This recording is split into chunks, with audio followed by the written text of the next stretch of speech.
Have you ever been invisible because of what people see instead of who you are? What if the moment that should destroy you becomes the moment that reveals your true worth? The Copper Ridge Community Hall buzzed with voices and laughter that winter evening, but Vera Blackwood had learned long ago to move through crowds like a shadow. She kept to the edges, refilling coffee cups and arranging plates of cornbread, her scarred left side always angled away from the gathered townsfolk. The burn marks that crawled up her neck and swallowed half her face were 5 years old now, but they still commanded attention she'd rather not receive. Tonight, though, the attention was elsewhere. Caroline Ashford had arrived in town just 3 days prior, and her presence transformed every conversation. Men straightened their shirts when she passed, women studied her dress, her hair, the delicate way she held her teacup. Even the lamplight seemed to favor her, catching the gold in her carefully arranged curls. Vera was reaching for an empty tray when she heard the voices behind her. 2 ranch wives, Martha Kelso and Diane Price, speaking just loud enough to be heard over the fiddle music. "Such a shame about Vera's face," Martha said, her tone dripping with false sympathy. "She'd have made someone a good wife otherwise. Strong as an ox, that one, knows cattle and horses better than most men."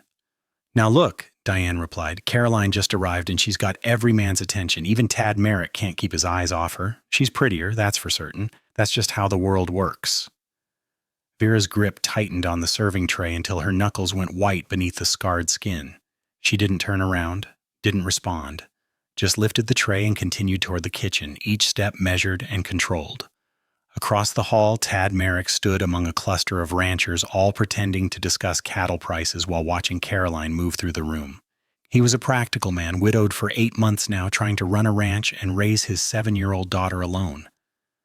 Caroline represented something he thought he'd lost, refinement and grace and beauty that softened the harsh edges of frontier life. Then a crash shattered the moment. Red punch spread across the pine floorboards like spilled blood, and Caroline Ashford stood frozen in her soaked dress, staring down at little Rosie Merrick. The girl's empty cup dangled from her hand, her expression absolutely defiant. "Rosie!" Tad pushed through the crowd, mortification flooding his chest. "What in God's name?" His daughter didn't flinch.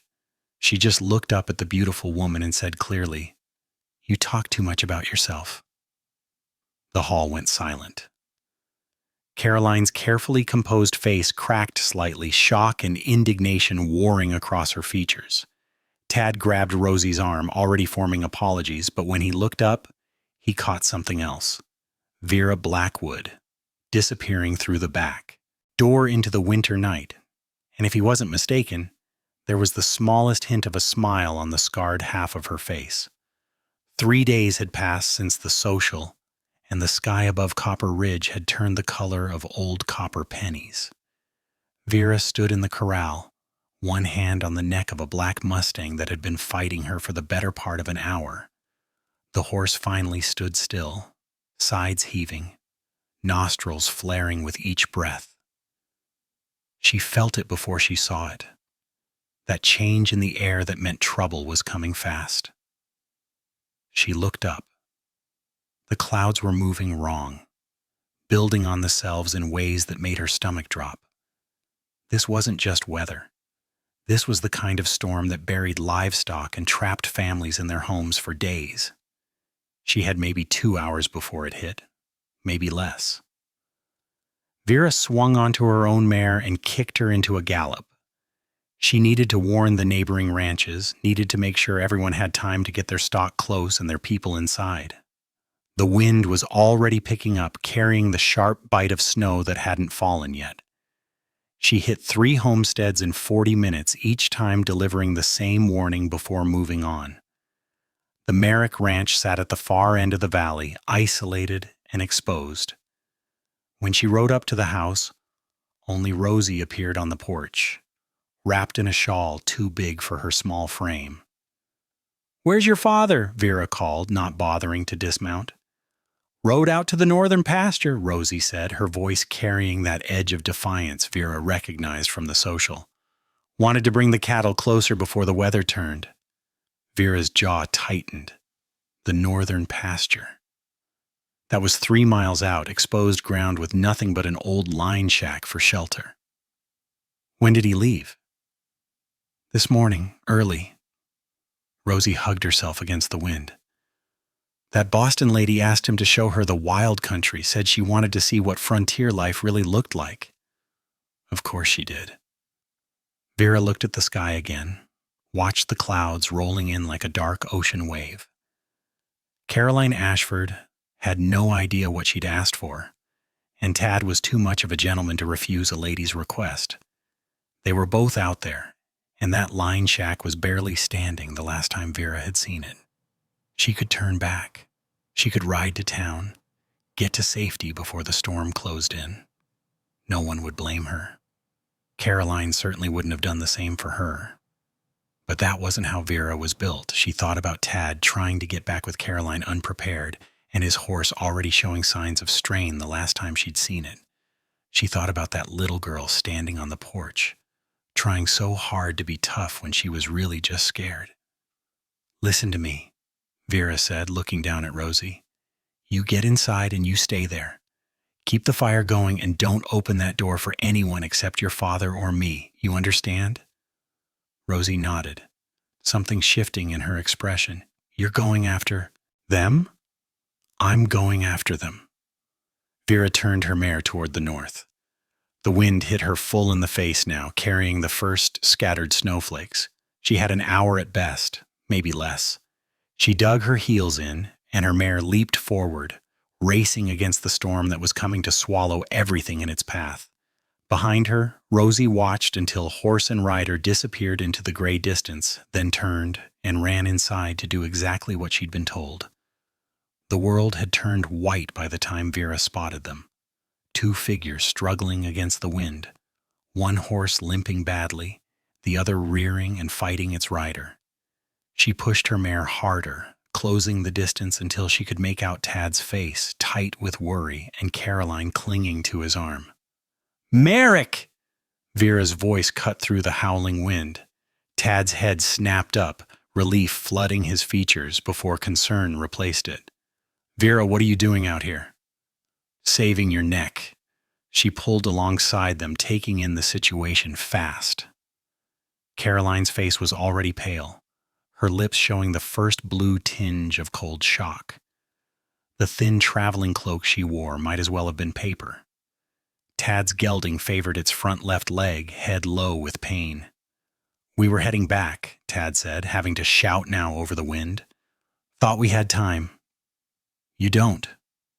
Vera looked at the sky, at the wall of white bearing down on them. Line shack, it's our only chance. Caroline's voice came out shaky. I can't ride in this chaos, I'll fall. Vera didn't argue, didn't explain. She simply kicked her boot free of the stirrup and reached down. Give me your hand. What are you gonna? Now. The word cracked like a whip. Caroline flinched but grabbed Vera's scarred hand. In one smooth motion, Vera hauled her up behind her. The woman was lighter than expected, all delicate bones and fear. Hold on to me and don't let go, Vera said. She felt Caroline's arms wrap around her waist, felt her pressed against her back. Tad, can your horse make it? He'll make it. Tad's voice was grim but certain. Then follow close. We've got maybe 20 minutes before we can't see our hands in front of our faces. Vera turned her mare into the storm, Caroline's grip tightening until it hurt. The wind screamed at them, trying to push them back, but Vera knew this country. She'd ridden it in every kind of weather, memorized every rise and hollow. The visibility dropped fast. Snow came at them sideways, stinging exposed skin, making the horses fight for every step. Caroline was shaking now, her breath coming in short gasps against Vera's back. Behind them, Vera could hear Tad urging his gelding forward, the horse's uneven gait audible even over the storm. Then, through the white, a dark shape emerged.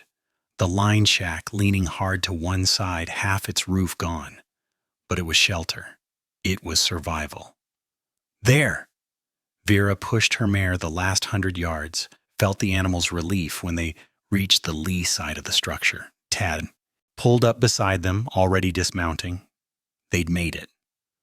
But looking at the shack's condition, at Caroline barely able to stand, at the storm that was just getting started, Vera knew this was only the beginning of their real problems. Inside the shack was worse than Vera remembered. Wind screamed through gaps in the walls wide enough to fit a fist through. Half the roof had collapsed, leaving one corner completely exposed to the elements. Snow was already piling up in the far corner. Vera moved fast. She pulled boards from the pile of debris in the corner and began wedging them into the worst gaps. Her hands worked without hesitation, even as Caroline stood shivering in the center of the room, arms wrapped around herself. "This is the shelter?" Caroline's voice shook. "This is where we're supposed to survive? Unless you'd rather be outside." Vera didn't look up, already moving to the fireplace. She brushed away old ash and bird nests, checking the chimney. Still clear. That was something. Tad pushed through the door, leading both horses. Lean-to out back is still standing. Barely. But it'll keep them out of the worst of it. "Check Tad's saddlebag for supplies," Vera said to Caroline. "Whatever food you find, we need to know what we're working with." Caroline moved slowly, her fingers clumsy with cold. She pulled out a small cloth bundle and unwrapped it. Jerky. Maybe enough for one meal. And a canteen. Vera's jaw tightened, but she said nothing. One meal between 3 people for what could be days. She struck flint to tinder, coaxing flame from the dry kindling she'd found tucked in a corner. Someone had been smart enough to leave it wrapped in oilcloth. The fire caught, small but growing. "Sit here," Vera told Caroline, pointing to the spot nearest the flames. "Get warm." Caroline sank down gratefully, holding her hands toward the heat. "How long will this storm last?" "Long enough." Vera was already checking the woodpile. 3 pieces, maybe 4 hours of burn time if she was careful. After that, they'd be burning whatever they could find, and there wasn't much left in this place that would catch fire. "The smoke is making my eyes water," Caroline said, waving a hand in front of her face. Vera glanced at the half-collapsed roof, at the wind driving smoke back down into the room. "Roof's got holes. Smoke's got nowhere else to go." "This is impossible," Caroline said, her voice rising. "People aren't meant to live like this." Tad came back inside, frost already forming in his beard. "Horses are settled, for now." He looked around the shack, taking in their situation with the same grim assessment Vera had made. When his eyes met hers, she saw the question there. "How bad is this?" "Pretty bad," her expression said back. "But we'll manage." "I'll take first watch," Vera said, settling near the door. "Keep the fire going. Someone needs to make sure it doesn't go out." "Watch for what?" Caroline asked. Vera looked at her, firelight catching the scarred side of her face. "Everything." Outside, the storm howled louder, and the temperature dropped another 10 degrees. Dawn brought no relief. The storm had gotten worse overnight, wind slamming against the shack with enough force to make the whole structure shudder. Vera stood at the gap in the wall, looking out at nothing but white. The horses were restless in the lean-to. She could hear them shifting and stamping. "We're out of wood," Tad said from behind her. His voice was rough from smoke and lack of sleep. Vera turned. Caroline was curled near the dying fire, asleep finally after hours of complaints. The last piece of wood crackled, throwing weak light across her pale face. Their supplies were gone. The jerky had been divided into portions so small they'd barely tasted it. "There's broken fence posts out back," Vera said quietly. "Saw them yesterday when we rode in. Enough to keep us going another day, maybe 2. "I'll go," Tad said immediately. "You don't know where they are. It's a whiteout out there." "Then tell me." Vera looked at him, really looked at him. He was a good man, practical and steady. But he didn't know this country the way she did. He'd get turned around in 30 feet, and they'd be searching for his frozen body come spring. "You need to stay with her. That fever she's running, it could get worse." "What fever?" Tad moved to Caroline, pressed his hand to her forehead. His expression darkened. "She's burning up." Been building since midnight. She needs to stay warm. Needs fluids. Vera pulled on her coat. I can make it to the Widow Granger's place, 2 miles south. She'll have supplies, medicine. That's suicide in this weather. Staying here and doing nothing is suicide. Vera checked her knife, made sure her scarf was tight. If her fever spikes and we've got nothing to bring it down, she dies. Simple as that. Tad grabbed her arm. Why would you do this? She's never been kind to you, neither has anyone in this town. Vera pulled free, gentle but firm. Because it's right, that's all the reason I need. Vera, you keep that fire going. Use furniture if you have to, anything that'll burn. And if her fever gets worse, pack snow around her neck and wrists. It'll help. She moved to the door, then stopped. Your daughter's alone at the ranch. When this clears, she's going to need you alive. Remember that.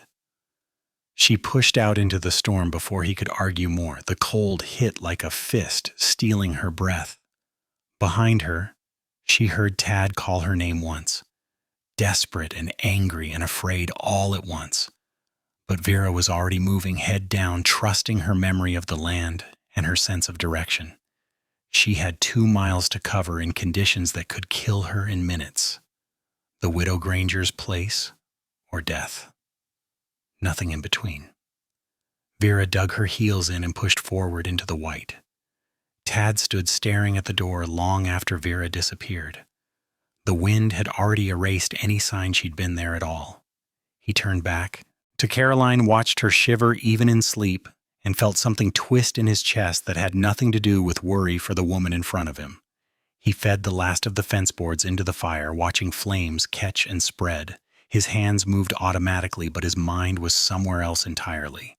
Somewhere in the white hell outside, Vera was risking everything. For Caroline, for him, for people who'd never once looked past her scars to see what she really was. Caroline stirred, her eyes fluttering open. Where did she go? For help. Tad dampened a cloth with water from the canteen and pressed it to her forehead. Her skin was hot enough to make him wince. She shouldn't have. It's too dangerous.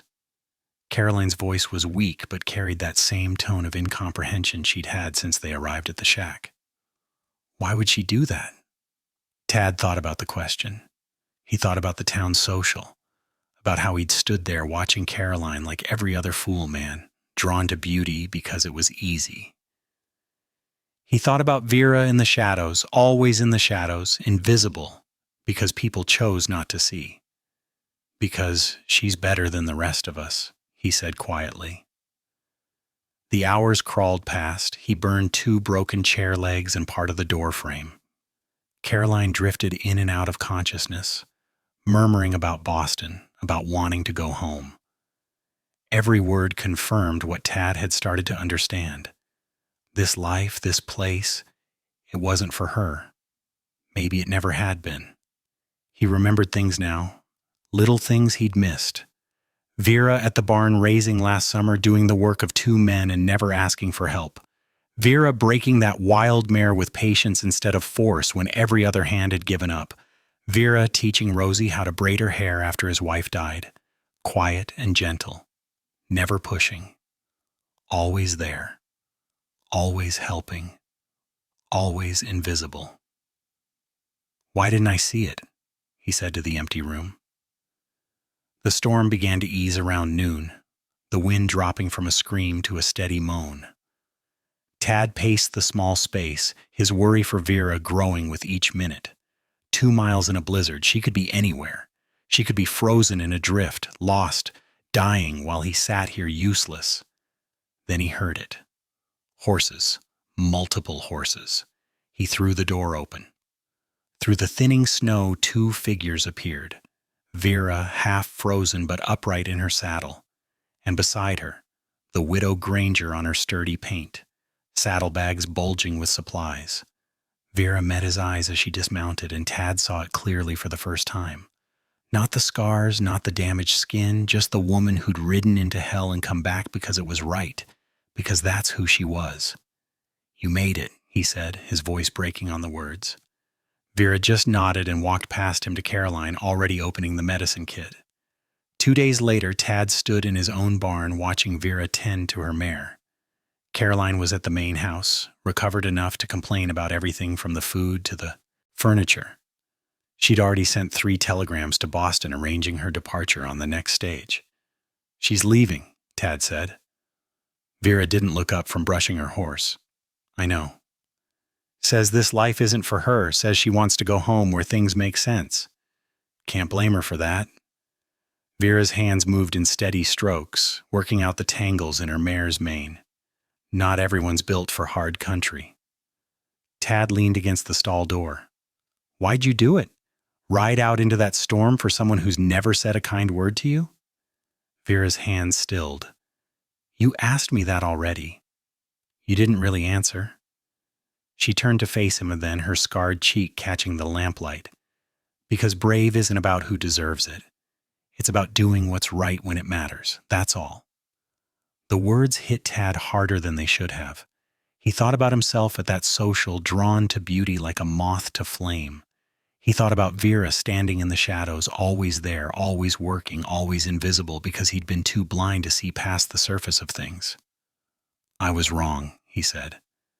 "At that social, I was looking at the wrong woman." Vera's expression didn't change. "You were looking at the woman everyone looks at. That's natural." "Natural doesn't make it right." Tad pushed off the stall door, moved closer. "You could have died out there. You knew it and you went anyway. Caroline wouldn't have done that for you. Hell, I'm not sure I would have done it." "But you would have." Vera met his eyes. "You're a good man, Merrick. You just needed to see what matters." Before Tad could respond, small footsteps sounded behind him. Rosie appeared in the barn doorway, her face serious. "Papa, Miss Caroline is asking for you. She wants to discuss travel arrangements." Tad nodded but didn't move. Rosie walked past him to Vera instead. "Can you teach me?" Rosie asked, her voice small but determined. "Teach you what?"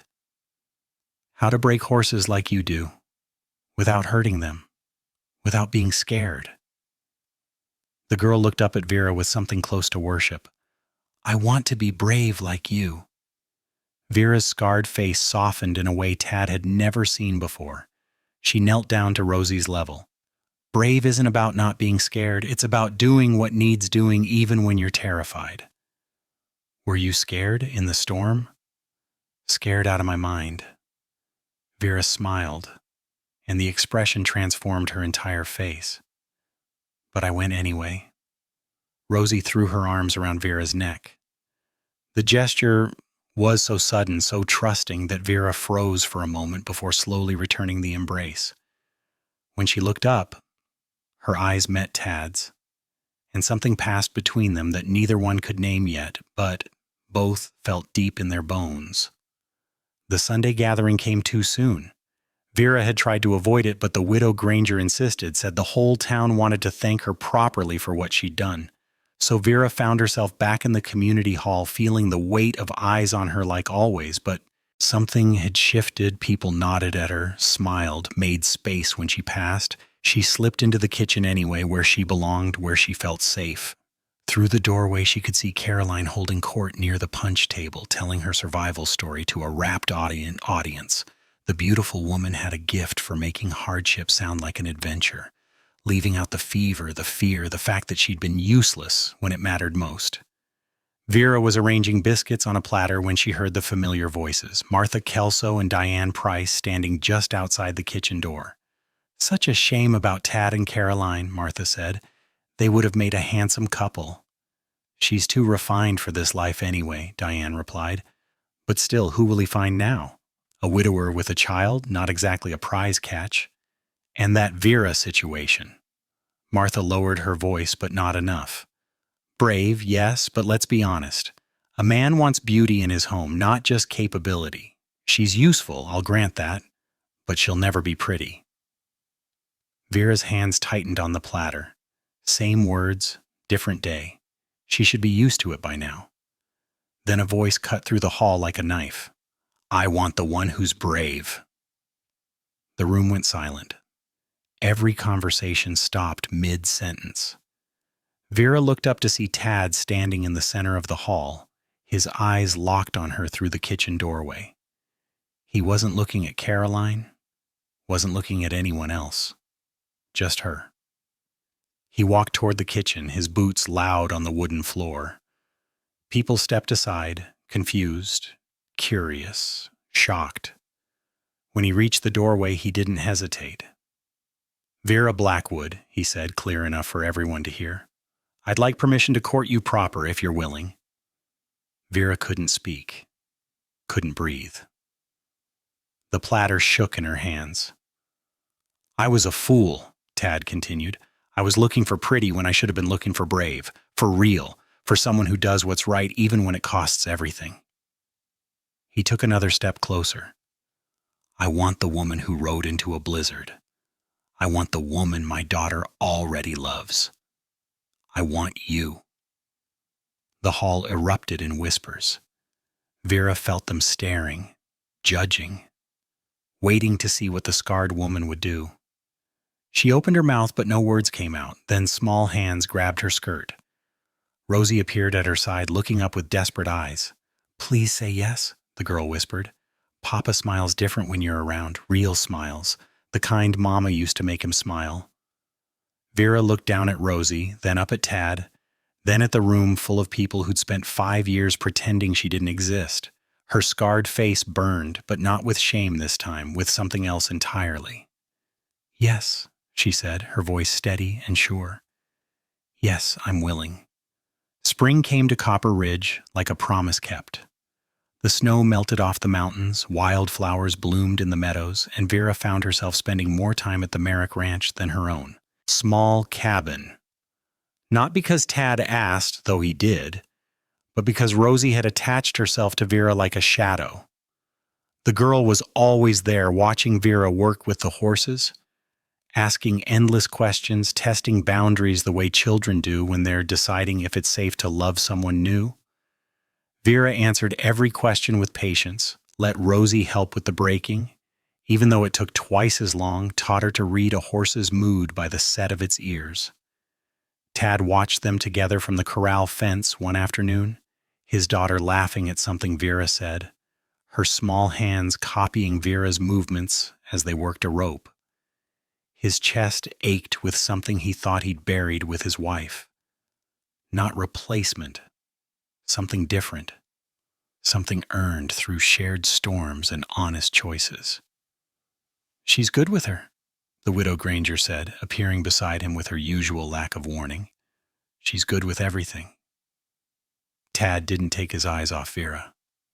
"Works harder than any 3 men. Never complains, never asks for anything." "And yet you're courting her." The widow's tone carried amusement. "Funny how that works. Caroline was pretty as a picture, and you couldn't wait to be rid of her. Vera's scarred and plain-spoken, and you can't take your eyes off her." "She's not plain anything." Tad finally looked at the old woman. "She's the strongest person I've ever met. She makes my daughter smile again. She makes this ranch work better just by being here." He paused. "She makes me want to be better than I am." "Then tell her that instead of telling me." But telling Vera anything real was harder than Tad expected. She deflected compliments, changed subjects when things got too personal, kept a wall between them that he couldn't quite breach, until one evening when they were alone in the barn, checking on a mare about to foal. "Why won't you let me in?" Tad asked, the question escaping before he could stop it. Vera's hand stilled on the horse's flank. "I'm right here." "No, you're not. Part of you is always somewhere else, always waiting for me to change my mind, to see what everyone else sees when they look at you." She turned to face him, lamplight catching the ridges of scar tissue. "And what do they see?" "Doesn't matter what they see." Tad moved closer. "I see the woman who saved my life and my daughter's future. I see someone who's brave enough to ride into storms but won't let herself believe she deserves to be loved. That's what I see." Vera's eyes went bright with unshed tears. "The scars don't bother you?" "The scars are part of you. All of you is what I want." He reached out slowly, giving her time to pull away. She didn't. His fingers traced the damaged skin of her cheek, gentle as prayer. Marry me, Vera. Not next year. Not when things are perfect. Now. Marry me and let me spend the rest of my life proving I mean every word. She kissed him then, scarred face tilted up to his, and in that moment nothing else in the world existed but two people who'd found each other through the storm. 6 months later, Vera stood on the porch of what was now her home, watching the sun set over the Bighorn Basin. The wedding had been simple, held right here at the ranch, with only close friends and neighbors. No fancy dress, no elaborate ceremony, just promises made and kept between two people who understood what really mattered. Rosie ran past, chasing after a dog they'd adopted last month, her laughter cutting through the evening air. The girl called Vera Mama now, had started doing it naturally about a month after the wedding, testing the word carefully at first, then using it with the confidence of a child who knew she was loved. Tad came up behind her, wrapped his arms around her waist, rested his chin on her shoulder. "What are you thinking about?" "That social," Vera said. "Last winter, when everyone was watching Caroline and I was invisible." "You were never invisible to me. I was just too stupid to see it." Vera turned in his arms, looked up at him. "You weren't stupid. You were human. We all look at what's easy to see first. But you never did. You saw Rosie hurting when everyone else just saw a difficult child. You saw me struggling and stepped in without being asked. You saw people who needed help and you helped them, even when they didn't deserve it. Caroline didn't deserve to die in that storm just because she was unkind. No, but most people wouldn't have risked everything to save her." Tad traced the scars on her face, the touch so familiar now it felt like coming home. "That's what makes you different. That's what makes you beautiful." Vera smiled. "People in town still stare. Let them stare. They're finally seeing what I see. Strength, courage. A woman who breaks horses with patience and raises children with love and rides into blizzards because it's the right thing to do. You make me sound like a saint. I'm not." "No, you're better. You're real." He kissed her forehead. "You know what I told Martha Kelso last week? She was going on about how surprised everyone was that I chose you. I told her I didn't choose you. I finally woke up and recognized what was right in front of me all along." Rosie crashed into them, breathless and grinning. "Mama, the mare had her foal. Come see, come see." They walked together to the barn, the three of them. A family built not on convenience or convention, but on the kind of love that weathered storms. Inside, the newborn foal stood on shaky legs, its mother nickering softly. "She's beautiful," Rosie breathed. Vera knelt beside the girl, wrapped an arm around her shoulders. "You know what I've learned? Beautiful isn't just about what you see on the surface. It's about what's underneath. The courage to keep going, the strength to help others, the heart to love when it's hard." She looked up at Tad, at this man who'd chosen to see past scars to something real. Brave is the prettiest thing there is. It just takes the right eyes to see. Be. They stood there in the golden light, watching new life take its first steps, proof that even in the hardest country, beautiful things could grow. If this story touched your heart, click the like button and subscribe to the channel for more incredible true stories of courage and redemption. Tomorrow we'll share another powerful tale that will remind you what really matters. We'll see you then.